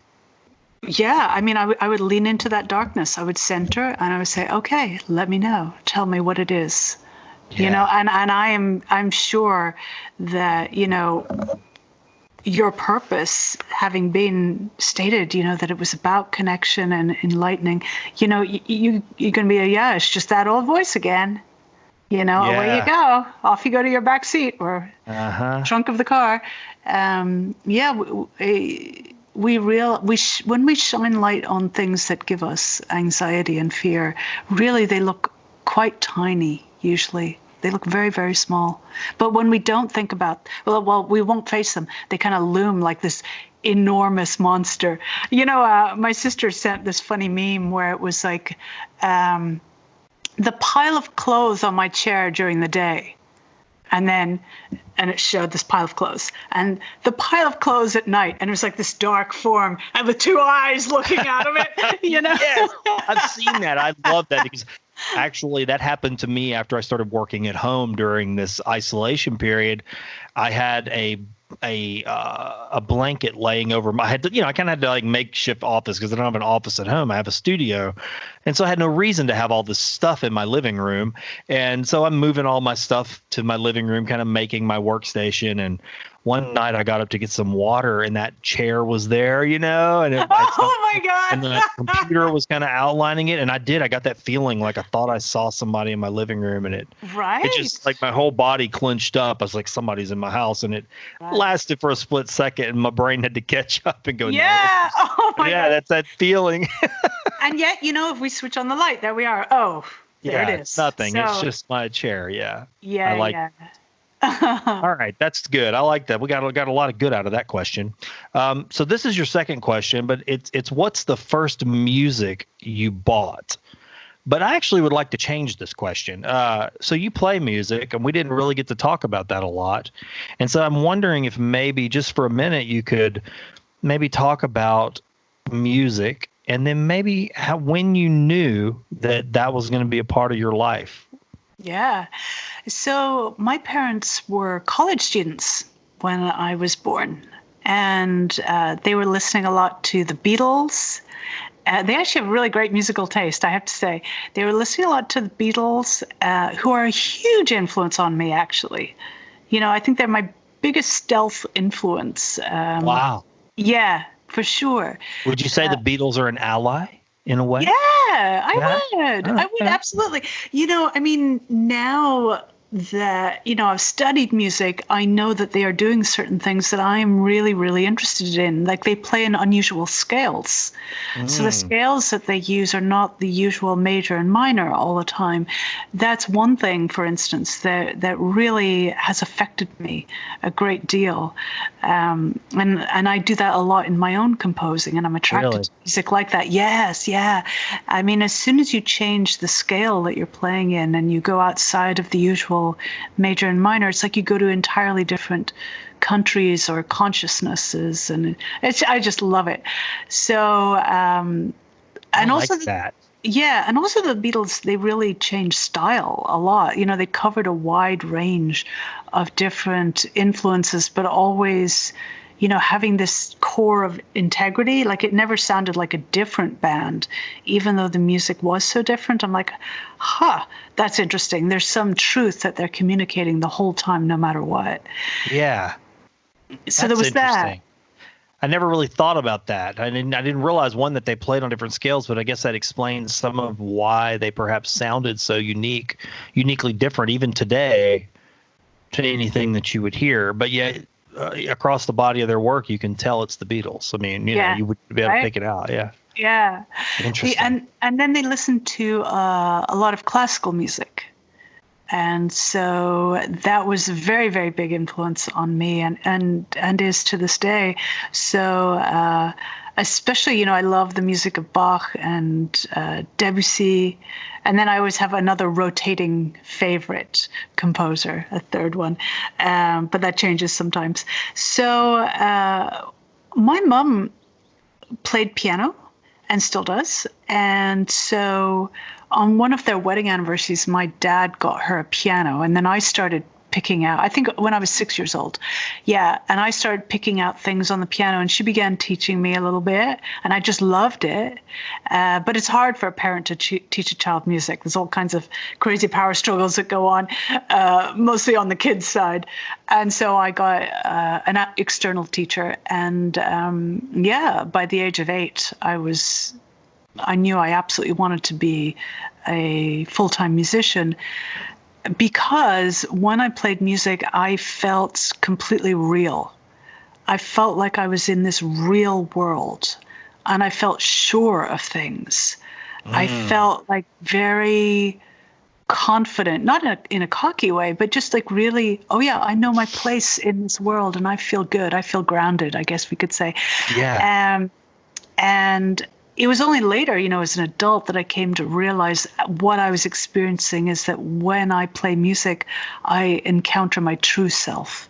Yeah. I get in touch with my true self. Thich Nhat Hanh would say, I come home to myself.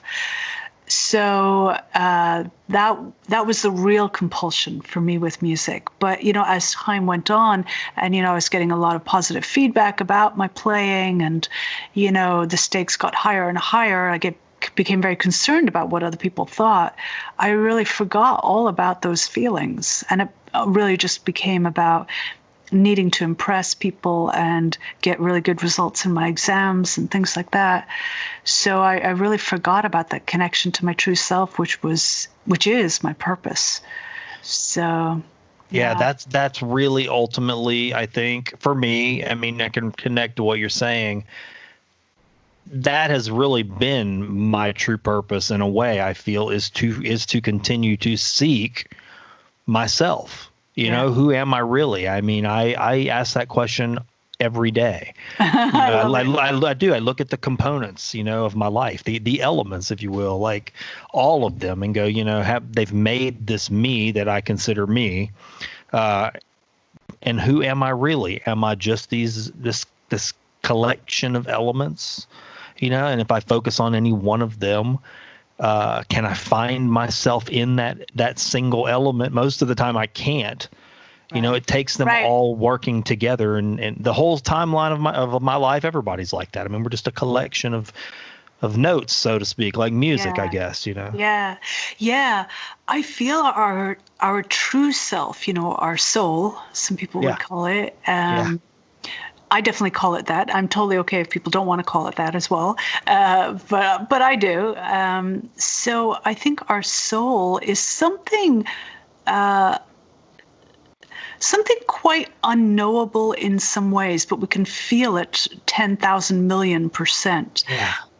I think sometimes people get distracted by elements of their personality and Sure. their preferences, and they say, "I am this," and I am a person who this happened to. I'm a person Yeah. with this kind of job. I'm a person who lives here. I'm from this country, and that's not their true self. And I think oftentimes it's just this sensation that we get when we know we're in alignment with our true selves. And I think our purpose is an articulation of that essence. And yet, even that articulation is not the essence itself. Yeah, it's interesting. It gets kind of that reminds me, and what I think about that too, is of that blue flag. That other element, right? Right, the It's mystery. the fifth element, the mystery element. It's that etherical part that when I stare at my eye in the mirror, sometimes I see my father's son, and that's the me that's tied to history. And sometimes I'm not my father's son at all. Yeah. I'm the me there's a part of me that's beyond my own history, if that makes Yeah. any sense, It and that's makes the so much part, sense. that's outside of all of that collection of elements. It's interesting. Yeah, But it's yet so that's at interesting. the core, like a little gravity point or a vortex or something that's holding all of those things together around it, sort of, so to speak, I guess. Yeah, very interesting. Very interesting. Oh. God, it's amazing we got all of that out of that question. I love that. So this question, I don't know, it may seem like a down note, but I'm going to ask it anyway, since it's what came out of the bowl. Describe a time that you felt lonely. And maybe there's some way we can figure out how to work that into the scope of this conversation. Yeah, for sure. When I was at the height of my performance anxiety and trying to keep it secret from people because I felt like it was a bad sign, a sign that I had no talent. Because if I was talented, surely I wouldn't have anxiety, right? Somehow that was my thinking as a teenager. I felt extremely alone. I was suffering a lot. It was terrifying to me to experience these feelings. They made me not trust myself. Like, I would get so anxious before performances, like I would throw up, I would cry a lot, I would try to find ways to get out of it. I was like, well, if I slam the door on my hand, I'll be able to get out of this. All these kinds of crazy things that I would do, and that I know other people do too, and I greatly sympathize with them. I know how that feels. I felt estranged from other people because I was trying to hide this thing. I felt not connected to them because I would not admit what was really happening. And I also felt like if I do admit it, maybe they won't love me anymore. Maybe they won't care. Maybe they'll think I'm an idiot, all these kinds of things. And so I was disconnected from them. And then I was disconnected from myself because I was saying terrible things to myself. Why are you like this? Why can't you get past this? What's wrong with you? You're not worth anything. You need to, conquer this thing, squash it, fight it, battle it, which is always the worst thing you can do. You make it grow more. And instead, it would be shining light on it. Just see, what's this about? If I'd done that, it would have been a whole story. But then I wouldn't have written the book. Right. I mean, that is so similar to my experiences. I went through that exact same thing. I mean, it was like 20 years ago, but it was like a feeling of, why can't I get out of this cycle of thinking that I'm in? It was like I was stuck in this sort of downtrend. Everything was negative and everything was dark and everything. And I couldn't, I'd want to say, okay, I'm going to grab the next ladder rung and pull myself out. And then I would just almost go down even further. But had I not, had I not felt lonely and alone and afraid, and filled with despair or whatever those feelings were, the whole collection of negative feelings, I guess I wouldn't have turned around to see the light, right? I mean, it was like that was the only thing that was left to come in was light, because I was in the dark, and lonely, really depressive loneliness. Absolutely. I mean, I feel it gave me much more insight in life and much more compassion. There's another thing that Thich Nhat Hanh says is, suffering is necessary to cultivate compassion. If you don't experience suffering, doesn't mean you get stuck in the suffering, but if you don't experience it, you don't get the opportunity to cultivate compassion, and compassion being, one of the great ways that we truly connect with others, probably the greatest way we connect with others. And so I think it really taught me, in the end, ironically, it taught me how to truly connect with others. Because I became so polarized the other way. I was so deeply disconnected, so thoroughly disconnected, that I came to know what that felt like and how truly dreadful it is. And the knock-on effects that you described really well. The thing is, it's not just like that one area of your life where it's a problem. Unfortunately, it pollutes everything once it gets going. That kind of anxiety, those kinds of fears, they don't get, siloed off. It's like, a drop of ink in water. It starts going everywhere.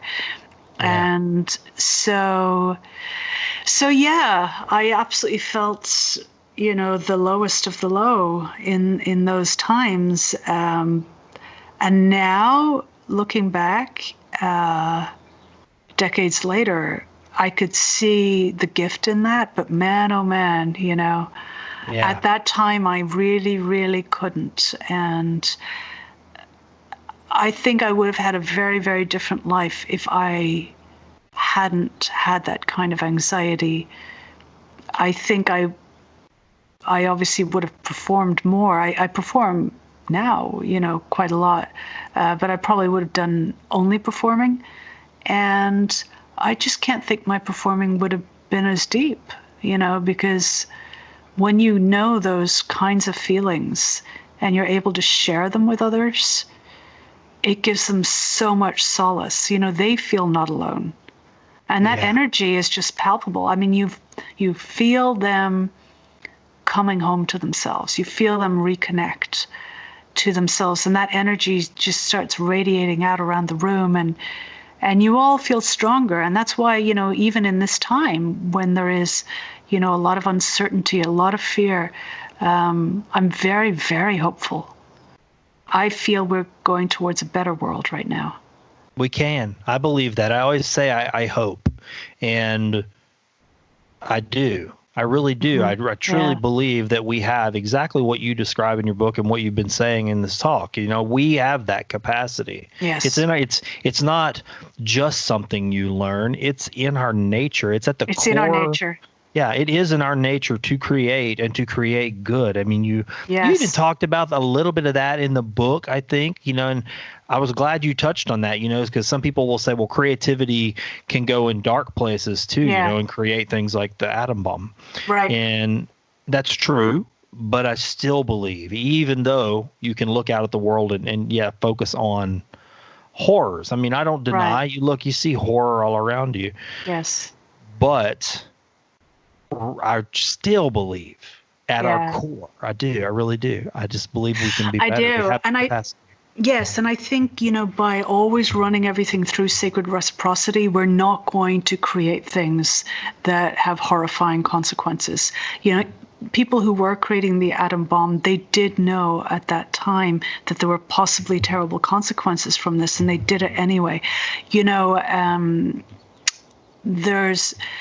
I think we have to take our capacity to create seriously, that it's not a frivolous thing, that we could end up creating something out of sacred reciprocity, something outside of sacred reciprocity, create a monster. And that is our human capability. Our creativity is a superpower that we have, and we need to wield it, with some wisdom. And if we wield it with sacred reciprocity, we're all good. It's going to be absolutely fine. Not a worry. It's true. I mean, even not just great horrors. I think about this all the time. All the small things that we do that our creativity does desire to do. It's like sometimes creativity can almost pull you forward to, like, for instance, I was talking about this just the other day. I live in Louisiana, and our coast is just eroding at a rapid rate. I mean, they're working to try and rebuild this coastline, and it's just a losing battle. I mean, it really is. And when you look at the long history of it, you see that a lot of that has really just been caused because of damming off the Mississippi River, which was historically dumping sediment, naturally down and built our coastline. But when you dam it off, you cut off a natural source, and you sort of kick a cycle in play that just can't be reversed in nature. And in a way, so you take creativity, you go, well, someone creatively thought, well, there's a reason we need to dam off the Mississippi. Here's a creative thing we can do to solve another problem. So they applied their survival creativity. I don't know, I'm making that up. Yeah, it's a survival creativity to solve a problem. Maybe left brain or something like that. I don't know, whichever side of the brain it is that does that. And then you don't realize that you weren't thinking in sacred reciprocity. If you'd apply sacred reciprocity there, that may not have happened. You might go, well, okay, that is a solution to a problem, but in the scope of sacred reciprocity, how's this going to affect the longer arc of time, right? And how's this going to affect this people's lives 100 years from now? Do we love those people 100 years from now as much as we love the people here today? We don't tend to think like that. We think about today and who's here now, not these beings that we can't comprehend yet. And it can even be, sacred reciprocity with nature now. Like, if I dam this now, am I in sacred reciprocity with nature? Or what if I do have to do it, what amends can I make to nature immediately to mitigate the effects? There's but instead, in the past, and hopefully this is changing, although not always, people have treated the earth as if it was basically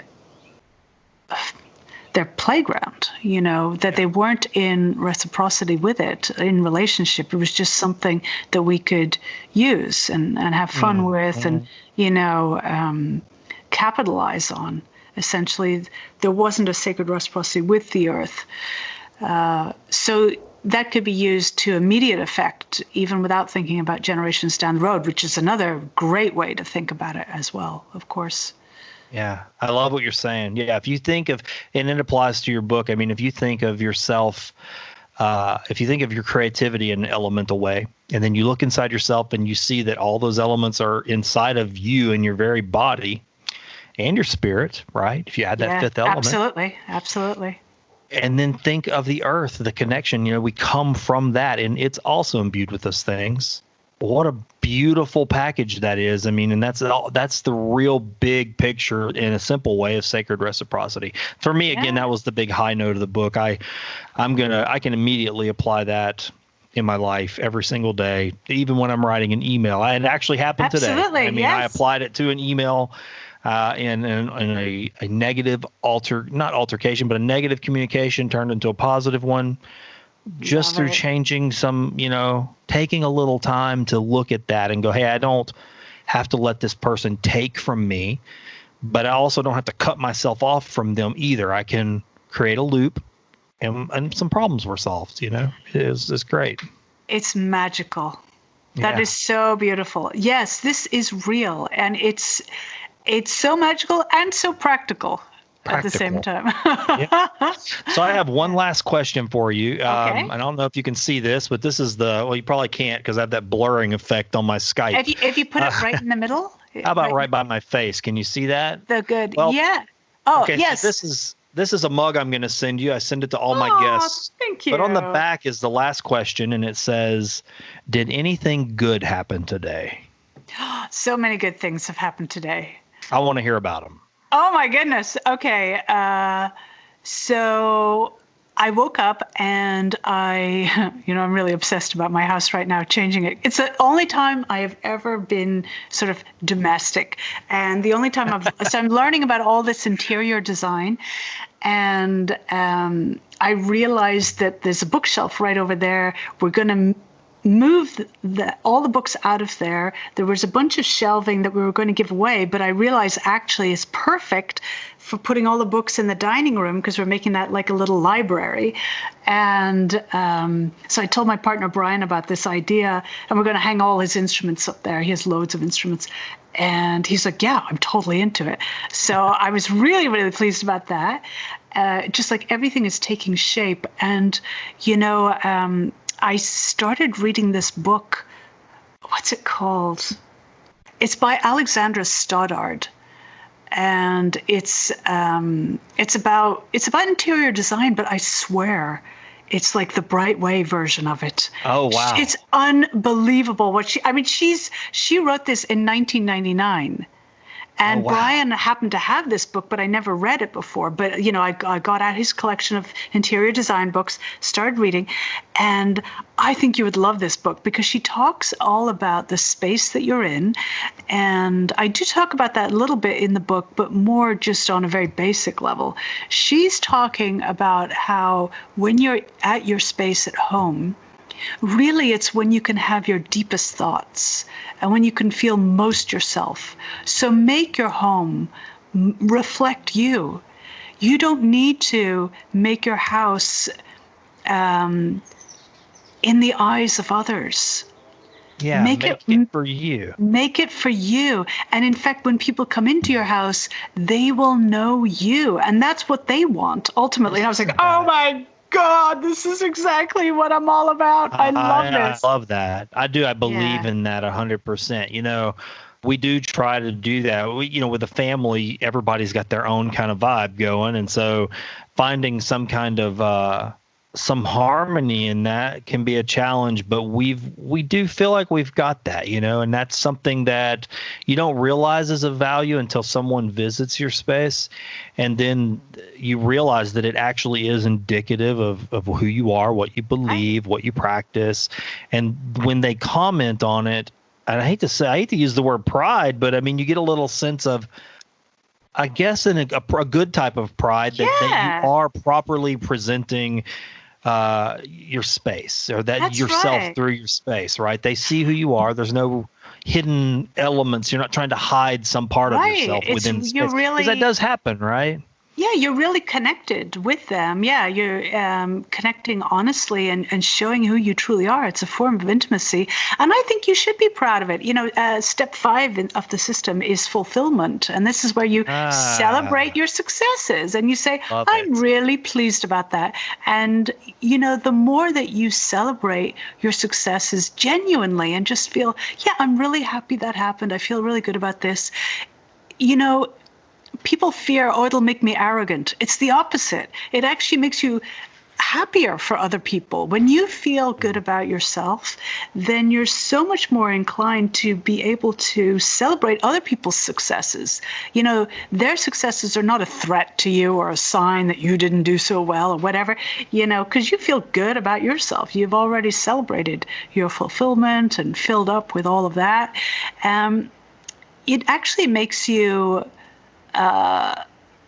less arrogant. It's funny. People think it's going to make you arrogant. It doesn't. It's the opposite. Well, I want to celebrate success right here at the end of the show because when I started this show, it's been out. We've been doing this for a little over a year, maybe a year and a half. And I had in my mind a vision that I would be talking to people like you, this is exactly what I wanted to do, is talk to people that are doing exactly what you're doing and be able to share these things with just people in the world. There's enough negative stuff in the world. You can have that anytime on any channel. I just wanted to make a place where people could dip in every once in a while and learn something new, something good, and meet people that were actually out in the world doing exactly what you're doing. And I get to do that. So yeah, I want to celebrate that. I need to remember to let that fulfill me and actually celebrate being fulfilled by that actually coming to fruition. It's really important what you're doing. It Well, really changes the vibration to something beautiful. that's what we want to do. Change the signal, retune the dials just a little bit. That's right. So, Diana, where can people get your book? I mean, I know you can get it. I found it just about everywhere, but do you have a particular place that you prefer people to purchase the book? Well, right now, because of the whole situation, Amazon has deprioritized books. So it's actually very, very slow to ship. So unless you get it by Kindle, which you can, which delivers immediately, if you would like a hard copy, which I do kind of recommend, I have to say, because there are a lot of images and interactive images, like graphs that you use and you trace. My graphic designer, Vlad, did all these beautiful drawings. So, and there's also a lot of space in the book for you to be able to write. And so if you have a physical book, you can get it at Barnes & Noble. And I believe they're doing the whole curbside pickup thing, so they're pretty fast. Oh, great. Yep. And the other source is IndieBound.org. IndieBound. IndieBound is for all the independent bookstores. So it's kind of a clearinghouse of the independent bookstores, and when you get on there, you put in your zip code, and it'll show who are the local ones. Oh, that's great! Yeah, I've never used that one actually. I used this website called bookshop.org, and I think it's similar perhaps, but they I think they just give money back to the bookstores somehow. It's somehow they're raising money. It's similar, but IndieBound. I'm going to check that out. I'm going to add that to my list of places to shop, because I have bought books on Amazon, but I tend to prefer to, if I can support a local shop somehow. Totally. Good stuff. Right.